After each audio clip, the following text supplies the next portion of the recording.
थी कि मेरा भाषण ही मेरा शासन है, लेकिन लॉकडाउन की अवधि 3 मई तक बढ़ाने की घोषणा को लेकर के प्रधानमंत्री नरेंद्र मोदी इस बार जो टीवी पर अवतरित हुए, एक लंबा चौड़ा भाषण लेकर के उसमें ऐसा लगा जैसे वो कह रहे हो मेरा भाषण ही इस जनता के लिए राशन है। उस पूरे भाषण में प्रधानमंत्री नरेंद्र मोदी ने जो बातें कही उनमें से क्या क्या तथ्य झूठ थे ये मैं आपके सामने बताऊंगा, लेकिन एक पॉजिटिव बात बता देता हूं कि इस दरमियान जनता ने, हमारे जैसे तमाम सारे पत्रकारों ने सवाल उठाए।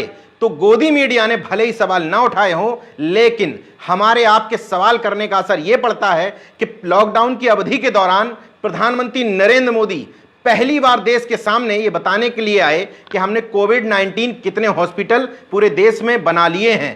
पहली बार प्रधानमंत्री जी ने बताया कि इसकी जांच करने के लिए कितनी लैब हमने पूरे देश भर में बना ली हैं।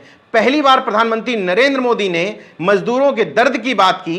पहली बार प्रधानमंत्री नरेंद्र मोदी ने स्वास्थ्य सुविधाओं की बात की, वरना वो तो टास्क देने आते थे और कोई जुमला पकड़ाकर निकल जाते थे। गोदी मीडिया इवेंट मैनेजमेंट में लग जाता था कि प्रधानमंत्री जी ने जो कहा है जनता से उसका पालन करवाना ही करवाना है, सवाल पूछने की बजाय। इस बार भी गोदी मीडिया सवाल नहीं करेगा कि प्रधानमंत्री जो कहकर तो चले गए उसमें कितनी सत्यता है और जो कहकर नहीं गए उसके जवाब जनता को कौन देगा। पहली बात गोदी मीडिया ने जो इस भाषण देने के बाद अपने ट्विटर पर और तमाम जगह पर दिखाई वो ये कि प्रधानमंत्री नरेंद्र मोदी ने कितनी बार देश के जनता के सामने हाथ जोड़े हैं। विंडो बना बना करके गोदी मीडिया के पत्रकार बता रहे थे, कोई कह रहा था कि 7 बार, कोई कह रहा था कि 8 बार। इसके अलावा गोदी मीडिया के पत्रकार ये बताने में लगे हुए थे अपना अपना ट्वीट करके कि आखिर लॉकडाउन की अवधि 30 अप्रैल की जगह 3 मई क्यों की गई, क्योंकि प्रधानमंत्री जी पर सवाल उठ रहे थे कि जब तमाम विपक्षी राज्यों ने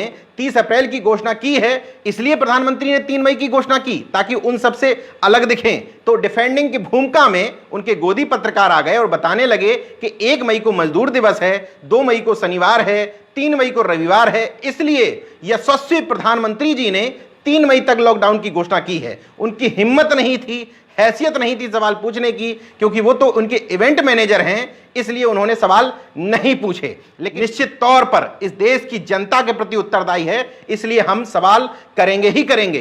प्रधानमंत्री नरेंद्र मोदी ने अपने भाषण में जो बातें कहीं उसमें से कई तथ्य अक्षरशः गलत हैं। मैं माफी चाहता हूं, लेकिन गलत हैं तो गलत हैं। पहली चीज प्रधानमंत्री जी ने कही, भारत सरकार ने सही समय पर कोरोना वायरस से निपटने के लिए कदम उठाए। तथ्य पूरी तरीके से झूठ हैं। यह मैं इस आधार पर कह सकता हूं, मैंने लगभग 5 घंटे प्रधानमंत्री नरेंद्र मोदी जी का पीएमओ करके जो ट्विटर हैंडल बना हुआ है उसको सर्च किया, क्योंकि 30 जनवरी में भारत में कोरोना संक्रमित पहला मरीज मिला था। मैंने फरवरी के सारे ट्वीट उठा करके आपके देखे, पीएमओ के ट्विटर हैंडल से एक भी ट्वीट कोरोना वायरस से संबंधित नहीं मिला। मार्च में जाकर के पहला ट्वीट मिलता है, वो भी आपके पीएमओ के ट्विटर हैंडल से नहीं, नरेंद्र मोदी नाम से एक ट्विटर हैंडल बना था, उससे पहला ट्वीट मिलता है। तो सवाल ये उठता है कि ट्रंप, उनकी पत्नी, बेटी और दामाद की आवभगत में आपने 24, 25, 26 फरवरी को तमाम सारे ट्वीट कर मारे। अगर आप सही समय पर जागरूक हो गए थे तो भारत सरकार के प्रधानमंत्री होने के नाते आपकी जिम्मेदारी थी कि नमस्ते ट्रंप अभियान में आप देश में लाखों की भीड़ इकट्ठी ना करें। लेकिन आपका ही ट्विटर हैंडल बता रहा है कि आपने मोटेरा स्टेडियम में लाखों की भीड़ जुटवाई थी। अगर आपकी तैयारी पूरी थी तो आपको ट्रंप को, क्योंकि आपके मित्र हैं, मना करना चाहिए था कि इस समय देश की यात्रा ना करें। ट्रंप के देश का क्या हाल है वो स्थिति आपके सामने है। कम से कम आपके देश की यह हालत ना होती, क्योंकि अमेरिका में अगर इतनी तेजी से कोरोना वायरस फैला है तो यह भी एक बहुत बड़ी आशंका है। ट्रंप के साथ आई हुई सैकड़ों लोगों की टीम में से ही कोई ना कोई कोरोना वायरस से संक्रमित हो, यह भी आशंका है। इसके अलावा पीएमओ का ट्विटर हैंडल देखने पर दिखता है उसमें कि 29 फरवरी को आप प्रयागराज पहुंचे, आपने सामाजिक अधिकारिता शिविर में भाग लिया और हजारों लोगों की भीड़ को संबोधित किया। आपका ही ट्विटर हैंडल बताता है कि 29 फरवरी को आप चित्रकूट भी गए और वहां पर एक बहुत बड़ी जनसभा को आपने संबोधित किया। आपका ही ट्विटर हैंडल बताता है कि 3 मार्च को ब्रिटिश सांसद बैरी गार्डिनेटर के साथ आपने मीटिंग की और उसकी फोटो भी ट्विटर पर डाली। 4 मार्च को पीएमओ का ट्विटर हैंडल नहीं, नरेंद्र मोदी का ट्विटर हैंडल पहली बार यह बताता है कि प्रधानमंत्री नरेंद्र मोदी ने बताया है कि इस बार वो होली नहीं खेलेंगे। इसके बाद अमित शाह ने भी ट्वीट कर दिया हम होली नहीं खेलेंगे, राष्ट्रपति ने भी कर दिया, बीजेपी के राष्ट्रीय अध्यक्ष जेपी नड्डा ने भी कर दिया कि हम होली मिलन समारोह में भाग नहीं लेंगे। लेकिन प्रधानमंत्री नरेंद्र मोदी जी, अगर देश में आपकी इतनी ज्यादा फॉलोइंग है और देश की 130 करोड़ जनता से आप जो कह देते हैं, आपके भक्त मान लेते हैं, तो उस समय 4 मार्च को जब आपने खुद के होली मिलन में शामिल न होने की बात कही थी, तो आपने उसमें यह क्यों नहीं जोड़ा कि देश के लोग भी होली न खेलें। बगल में आपका ट्वीट में दिखा रहा हूं, उस ट्वीट में कहीं भी यह जिक्र नहीं है कि देशवासी होली न खेलें। आपने यह कहा था कि मैं होली मिलन समारोह में भाग नहीं लूंगा। इसके बाद 10-11 मार्च को होली हुई और देश के लोगों ने जमकर एक साथ मिलकर के होली खेली। इसका कसूरवार, इसका जिम्मेदार कौन है? आपने तो 4 मार्च के बाद यह घोषणा कर दी कि मेरी तमाम विदेश यात्राओं पर रोक लगा दी जाए। आपने अपनी निजी विदेश यात्राओं पर रोक लगा ली, लेकिन देशवासियों के स्वास्थ्य को लेकर के, कोरोना वायरस को लेकर के आप अभी भी गंभीर नहीं दिख रहे थे, क्योंकि 30 जनवरी के केस आने के बाद पूरी फरवरी को मैंने आपका ट्विटर हैंडल खंगाल मारा, उसमें कहीं भी कोरोना वायरस को लेकर चिंता नहीं थी। जबकि 12 फरवरी को विपक्ष के नेता राहुल गांधी इस बात को लेकर आगाह कर चुके थे कि कोरोना वायरस भारत में एक सुनामी की तरह तेजी से आगे बढ़ेगा। आपने भी इग्नोर किया, आपकी गोदी मीडिया ने भी इग्नोर किया। उसके बाद 27 फरवरी को जब WHO ने कह दिया कि यह वैश्विक महामारी है, उसके बाद भी आपके ट्विटर हैंडल पर 4 मार्च को पहले ही पोस्ट दिखती है। 7 मार्च को पीएमओ के ट्विटर हैंडल से बताया जाता है कि प्रधानमंत्री ने देश के मंत्रियों के साथ कोरोना वायरस को लेकर बैठक की है। पीएमओ के ऑफिशियल ट्विटर हैंडल से 7 मार्च को पहला ट्वीट मुझे नजर में आता है। 8 मार्च को वो ट्वीट कहता है कि नारी शक्ति पुरस्कार के विजेताओं के साथ प्रधानमंत्री जी ने तस्वीर खिंचवाई, तमाम महिलाओं को आपने दिखाया। इसी को लेकर के आपने तमाम सारे ट्वीट भी किए। 15 मार्च को आपका ट्विटर हैंडल कहता है कि सार्क देशों के साथ आपने कोविड-19 को लेकर के बैठक की। इसके बाद 19 मार्च को देश की जनता से अपील की गई कि 22 मार्च को जनता कर्फ्यू का पालन करें। 24 मार्च को आपने लॉकडाउन की घोषणा कर दी। तो प्रधानमंत्री जी, मेरा फिर से यही पूछना है कि अगर आपकी बात में सच्चाई है कि हमने समय रहते सही कदम उठाए थे, तो समय रहते कब उठाए थे? 30 जनवरी को भारत में पहला केस मिलता है, पूरी फरवरी था आपके पास समय, पूरी फरवरी आपने किस बात में बिता दी? मैं और बता देता हूं, क्लियर कर देता हूं कि किस बात में बिता दी। 22 मार्च को देश में अंतर्राष्ट्रीय फ्लाइट पर रोक लगाई जाती है। 22 मार्च से पहले लगातार देश में अंतर्राष्ट्रीय फ्लाइट्स आती रहीं और विदेशों से कोरोना संक्रमित मरीज भारत आते रहे। अगर यह बात गलत है तो उसी दौरान कनिका कपूर और तमाम वो तबलीगी जमात के लोग जिन पर आज आप एक धर्म विशेष को लेकर टिप्पणियां कर रहे हैं, वो लोग भी उन्हीं अंतर्राष्ट्रीय फ्लाइटों से भारत में घुसे हैं, जिनके लिए प्रधानमंत्री नरेंद्र मोदी जी ने कहा कि हमने तमाम सारे एयरपोर्ट्स पर थर्मल स्कैनिंग की व्यवस्था कर दी थी। लेकिन थर्मल स्कैनिंग जो जानते हैं उनको अच्छी तरह से पता है कि उसमें सिर्फ बुखार मापा जा सकता है, टेम्परेचर। उस समय यह भी खबरें आई थी कि तमाम सारे लोगों ने इसको छुपाने के लिए कुछ दवाइयां ले ली थी ताकि उनके शरीर का टेम्परेचर थर्मल स्कैनिंग में बढ़ा हुआ ना दिखे। मैं सवाल इसलिए आपसे कर रहा हूं क्योंकि 15 मार्च को आपका ट्विटर हैंडल ये बताता है कि 1400 भारतीयों को आपने विभिन्न देशों से भारत में बुला लिया। लेकिन अगर आपकी मानवता मजदूरों के लिए और विदेश में फंसे हुए तमाम आईएएसओं के, रईस लोगों के, नेताओं के बच्चों के लिए बराबर थी, तो आपको जिस तरीके से चिंता 15 मार्च को विदेशों में फंसे हुए भारतीय बच्चों की हो गई थी, उसी तरीके से चिंता आपको भारत में फंसे हुए विभिन्न इलाकों में मजदूरों की भी होनी चाहिए थी। लेकिन 24 मार्च को, 15 मार्च से 24 मार्च तक लॉकडाउन की घोषणा करने के दौरान आपने मजदूरों के राशन पानी से लेकर उनकी जरूरी सुविधाओं के लिए कौन से कदम उठाए, इसका सवाल गोदी मीडिया नहीं करेगा, लेकिन मैं जरूर करूंगा। मैं आपसे यह भी सवाल करूंगा कि अगर आपको समय रहते पता चल गया था तो 23 मार्च तक देश की संसद क्यों चलाई गई? 23 मार्च को शिवराज सिंह चौहान जब तक शपथ ग्रहण नहीं करते हैं, तो उससे पहले फरवरी भर का समय आपने खरीद फरोख्त में विधायकों की क्यों व्यतीत किया? इसका मतलब केवल थर्मल स्कैनिंग की व्यवस्था करने को आप सही समय पर उठाया हुआ कदम बताते हैं। मुझे यह सर्वथा बात झूठ प्रतीत होती है। दूसरा झूठ, आपने कहा कि उन्नत और अधिक सामर्थ्यवान देशों में भारत के मुकाबले ज्यादा केस आए हैं। भारत ने उनके मुकाबले बहुत अच्छी तरह से महामारी का मुकाबला किया है।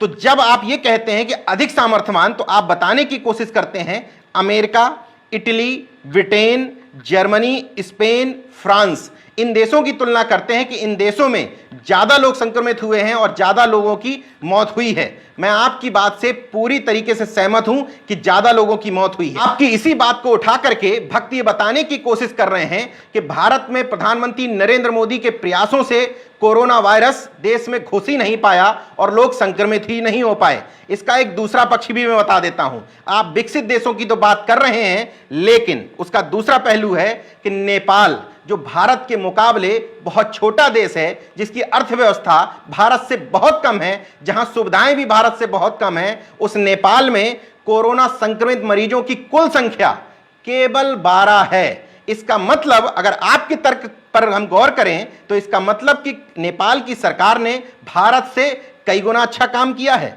उसी तरीके से भूटान में संक्रमित होने वालों की संख्या केवल 5 है। इसका मतलब भूटान ने भी भारत सरकार से बहुत अच्छा काम किया है। और वो देश जिसको आप दिखा करके टीआरपी वसूलते हैं, पाकिस्तान, वहां पर अभी तक केवल 5,988 लोग कोरोना से संक्रमित मिले हैं, जबकि मरने वालों की संख्या 107 है। जबकि भारत में अभी तक के आंकड़े 11,439 लोग संक्रमित हो चुके हैं, 377 की मौत हो चुकी है। अब कुछ देशों के और नाम मैं आपको बता देता हूं।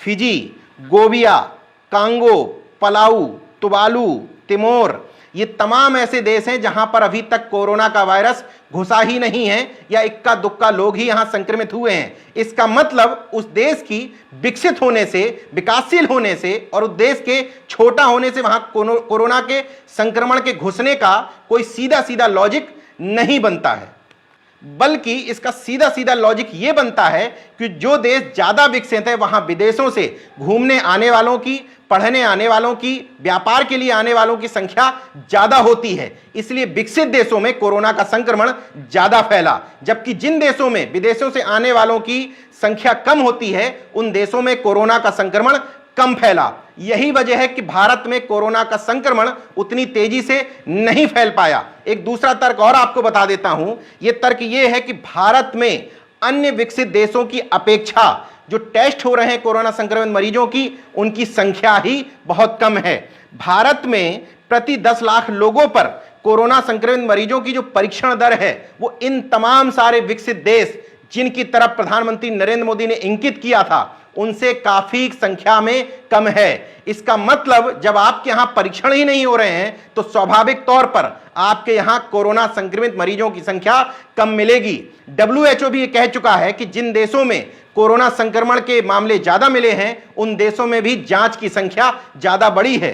प्रधानमंत्री नरेंद्र मोदी ने कहा कि 220 लैब जांच कर रही हैं, हमने मान लिया। लेकिन विपक्ष के तमाम सारे नेता अगर ये सवाल उठा रहे हैं तो गोदी मीडिया को भी इस पे सवाल उठाना चाहिए, क्योंकि WHO समेत बार बार तमाम लोग कह रहे हैं कि जांचों की संख्या बढ़ाए बिना हमें यह पता ही नहीं लग सकता कि किस देश में कितने संक्रमित लोग हैं। आप जांचों की संख्या बढ़ाइए, अन्य देशों में जितनी जांचें हो गई हैं उतनी जांचें अपने देश में कराइए, तब हम आपका यह तर्क मानेंगे कि उनके मुकाबले भारत देश में संक्रमितों की संख्या कम है। अभी जांचें ही नहीं हो रही तो उन कम जांचों में जितने लोग निकले हैं वो ही संक्रमित। तीसरी बात आपने देशवासियों से जो कही, हम सब लोगों को उसकी आशंका थी, क्योंकि देश पहले से ही नोटबंदी जैसे तुगलकी फरमानों की वजह से आर्थिक मंदी के दौर से गुजर रहा था। अब आप सारा ठीकरा कोरोना वायरस पर फोड़ेंगे और आपने फोड़ दिया। आपने कहा कि कोरोना वायरस की वजह से देश आर्थिक मंदी के युग में जा रहा है। यह भी आपने झूठ बोला,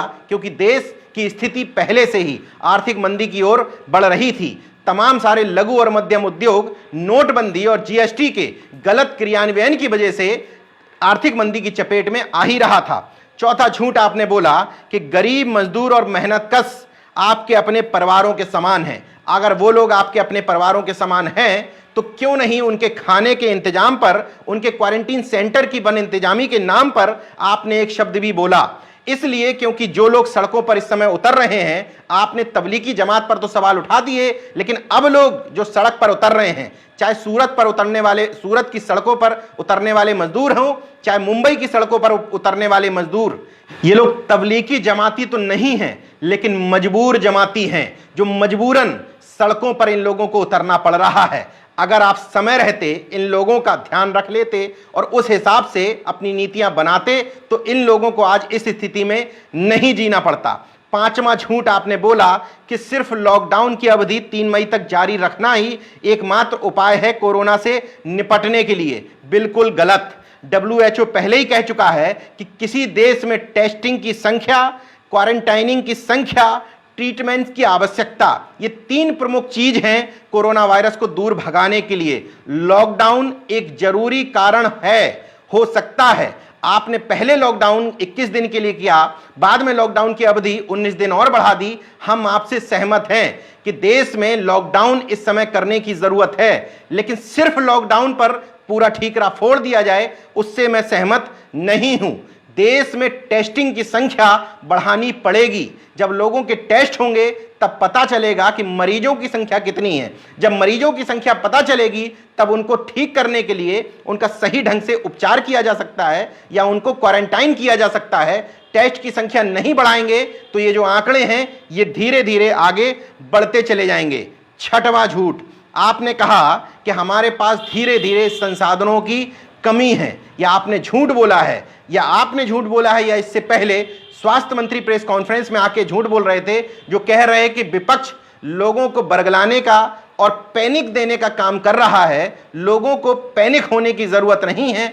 हमारे पास कोरोना से लड़ने के लिए पर्याप्त संसाधन मौजूद हैं। इतनी बड़ी महामारी का रूप नहीं लेने जा रही है। तो उस समय आप झूठ बोल रहे थे या माननीय प्रधानमंत्री जी अब आप झूठ बोल रहे हैं? दोनों में से कोई ना कोई तो झूठ बोल रहा है। इसके अलावा आपने एक और अपील की कि तमाम सारी गतिविधियों पर इस दौरान रोक लगा दी जाए, और हमने पहले भी लगाई है। तो प्रधानमंत्री जी अपने भाषण में यह भी कह देते कि बीच बीच में मनोरंजन के लिए जो आप टास्क देते हैं उसमें भी तमाम सारे लोगों के इकट्ठे होने वाली गतिविधियों पर रोक लगाई जाए, क्योंकि आपने ताली थाली और दीपक जलाने का, बत्ती बुझाने का जो टास्क दिया था उसमें आपके ही तमाम सारे भक्तगण सड़कों पे उतर गए थे, आतिशबाजी करने लगे थे और रैलियां निकालने लगे थे। उन लोगों के लिए भी 2 शब्द बोल देते तो अच्छा होता।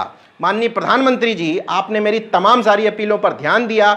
एक अपील पर और ध्यान दे लेते कि अपने भक्तों से कह देते कि कम से कम देश की इस संकट की घड़ी को किसी धर्म विशेष के नफरत के प्रति इस्तेमाल ना करें। नफरत के बीज बोने की बजाय अगर आप लोगों का ध्यान इस तरफ दें कि कोरोना वायरस पूरे देश के लिए महामारी है और हम सबको इससे मिलकर निपटना है, किसी एक धर्म विशेष से नहीं निपटना है, तो यह ज्यादा बेहतर होता।